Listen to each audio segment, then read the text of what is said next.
بسم اللہ الرحمن الرحیم. السلام علیکم ناظرین، آپ دیکھ رہے ہیں چنار نیوز اور آج ہمارے ساتھ موجود ہیں سینئر صحافی آزاد کشمیر جہاز عباسی صاحب. ہم ان سے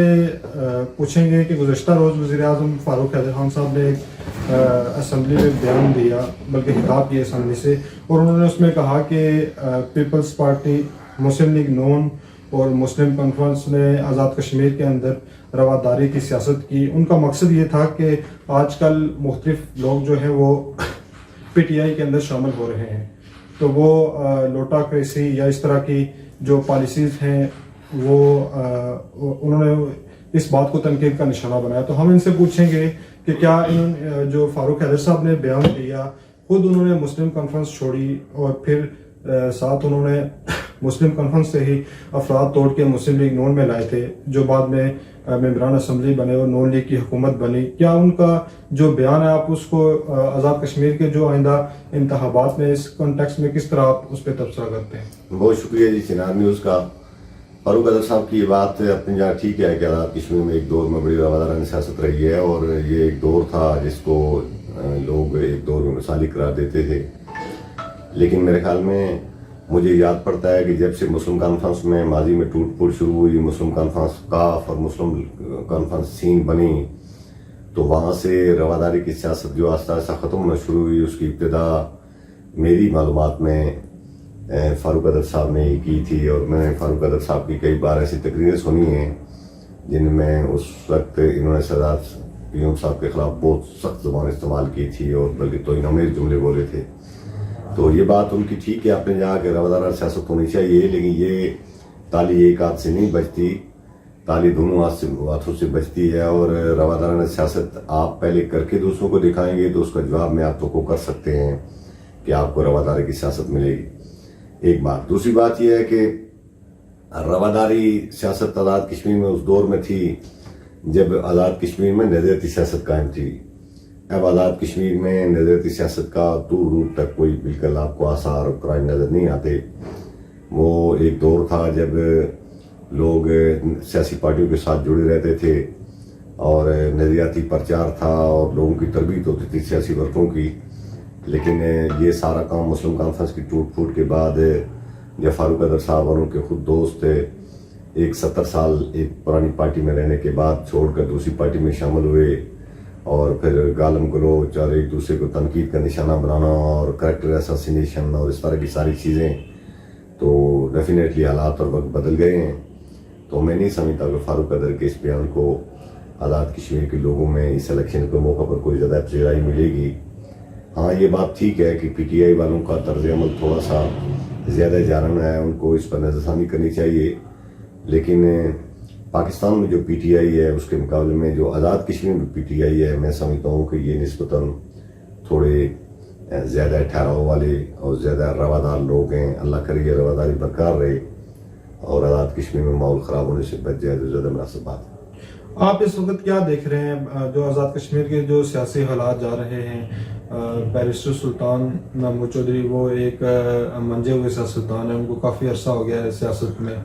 تو آپ یہ فاروق حیدر صاحب کی اسٹیٹمنٹ کو کیسے دیکھ رہے ہیں کہ یہ جو ان کی اسٹیٹمنٹ ہے وہ پی ٹی آئی پہ اثر انداز ہوگی یا کہ نہیں ہوگی؟ اس طرح کی جو باتیں یا ان کی جو پالیسیز ہیں، کیونکہ انہوں نے چند روز پہلے حلف بھی لیا تھا اپنے جو ان کے جو پارٹی کے جو قائدین تھے، بالخصوص جو ممبران اسمبلی ہیں، ان کو میرے خیال میں انہوں نے لالچ وغیرہ پھر اس طرح جو کہا جا رہا ہے کہ وہ دینے کے لیے انہوں نے ان سے حلف بھی لیا کہ وہ پارٹی چھوڑ کے کسی اور پارٹی میں جوائن نہیں کریں گے. میرے خیال میں جی فاروق حیدر صاحب کا یہ جو بیان ہے اس سے کوئی خاص فرق پڑنے والا نہیں ہے. دوسری رہی یہ بات کہ انہوں نے اپنے لوگوں سے حلف لیا تھا، تو ماضی میں ہم نے دیکھا ہے کہ مسلم کانفرنس کے دور میں خانہ کعبہ کے اندر جا کے ان لوگوں نے ایک دوسرے کے ساتھ دینے کا حلف لیا تھا، اور بعد میں آ کر وعدہ خلافی کی اور حلف سے منحرف ہوئے اور دوسری پارٹیوں کا ساتھ دیا اور عدم اعتماد کا حصہ بنے. اور کسی ایک وزیر سے کسی نے پوچھا تھا جس نے حلف لکھا ماضی میں، اس نے بھی خلاف ورزی کی تھی جی کہ یہ کیا آپ نے ماضی میں بھی ایک دفعہ حلف کی خلاف ورزی کی ہے، تو اس وقت کیا آپ نے کفارہ؟ اس نے کہا جی میں نے 60 مسکینوں کو کھانا کھلا دیا تھا. تو یہ سیاسی حلف بیان باری جو ہے، سیاسی حلف ان کی کوئی اہمیت نہیں ہے. آثار و قرائن بالکل اس طرف جا رہے ہیں کہ جی بی کے الیکشن کے بعد تو کسی کو شک ہی نہیں ہونا چاہیے کہ اگر پاکستان میں موجودہ سیٹ اپ برقرار رہا تو آزاد کشمیر میں پی ٹی آئی والے زیادہ ظاہر ہے ان کی پارٹی جیتنے کے امکانات ہیں. اور میرے خیال میں تو آزاد کشمیر اور جی بی دو ایسے علاقے ہیں جہاں وفاقی حکومت کے پیرالل متوازی نئی کسی سیاسی پارٹی کو ابھار کر اوپر لانا تو ماضی میں یہ بالکل روایت نہیں رہی, تو آئندہ بھی مجھے لگتا نہیں ہے کہ عمران خان صاحب اگر موجود رہے تو پی ٹی آئی الیکشن نہ جیت سکے. ڈیفینیٹلی ان کے الیکشن جیتیں گی, اور جی بی کی طرح جس طرح جی بی میں بڑی لیڈرشپ آ گئی ہے, آزاد کشمیر میں بھی مجھے شک لگتا ہے کہ آزاد کشمیر میں بھی ہماری جو سینئر قیادت ہے ساری سیاسی پارٹیوں کی, ان کو الیکشن میں مشکلات پیش آ سکتی ہیں. اس لیے انہیں اپنے حلقوں پر توجہ دینی چاہیے, اور مہر بیان بازی سے نہیں بلکہ چھوٹا موٹا جو ٹائم ان کے پاس بچتا ہے اس سے پریکٹیکلی کام کر کے لوگوں کو اپنی طرف راغب کرے تاکہ انہیں کل مشکلات سے دوچار نہ ہونا پڑے. اچھا, آزاد کشمیر کے اندر جو ہمارا جو آئین ہے آزاد کشمیر کا, اس میں ایک چیز موجود ہے کہ جو نگران جو سیٹ اپ ہے وہ نہیں ہے, جو وزیر اعظم ہے وہ ان تک وہی جائے گا. آپ کیا سمجھتے ہیں کہ جو موجودہ نون لیگ کی حکومت ہے وہ ووٹر لسٹ یا پھر الیکشن میں لیفٹ رائٹ کر سکتی ہے اپنے آپ کو فائدہ پہنچانے کے لیے, یا پھر پی ٹی آئی اس قدر مضبوط ہو سکتی ہے کہ یہ وہاں پہ اپنی مشنری یا چیف سیکرٹری جو ہے اس کو مضبوط کر کے یہ نیچے سے اپنا کام نکلوائے؟ آزاد کشمیر اور پاکستان میں سمجھتا ہوں کہ یہ دو مختلف نظام چل رہے ہیں, پاکستان اور آزاد کشمیر الگ الگ. یہ بھی ایک المیہ ہی ہے کہ پاکستان کے سارے صوبوں میں پاکستان کی وفاق میں 18ویں ترمیم کے بعد نگران سطح پر صور متعارف کروایا گیا تھا, اور یہ اچھا ہے کہ غیر جانبدار لوگ آ کر بیٹھے ہیں اور الیکشن لڑنے والے لوگ سرکاری وسائل کے بغیر اپنے ذاتی وسائل پر الیکشن لڑیں. لیکن آزاد کشمیر میں 13 ترمیم جو انہوں نے منظور کی ہے اس میں انہوں نے نگران حکومت کے لیے کوئی نہیں, گویا کہ ایک طرف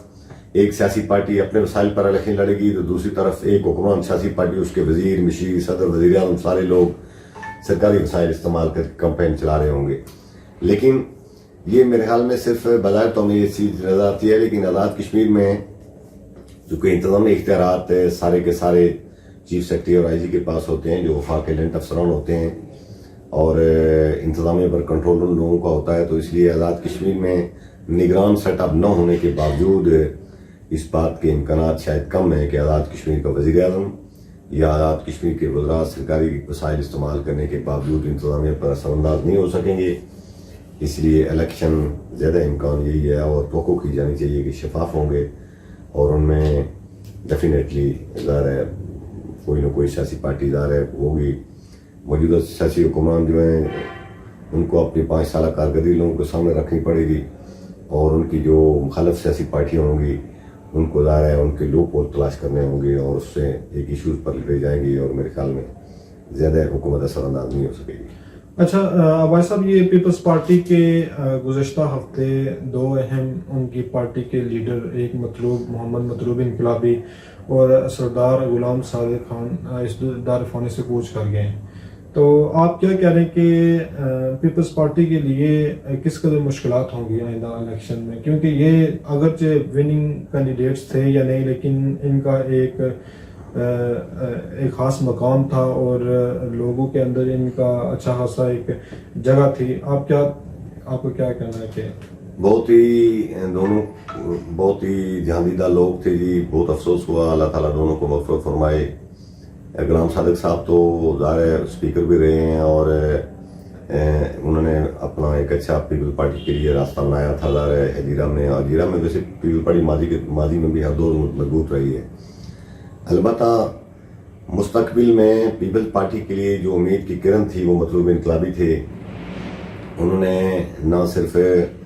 پچھلے 5 سالوں میں جب ان کو موقع ملا تو اپنے آپ کو ایک اچھا روادار اور ایک اچھا سیاسی ورکر, ایک اچھا نظریاتی سیاسی ورکر پروو کیا,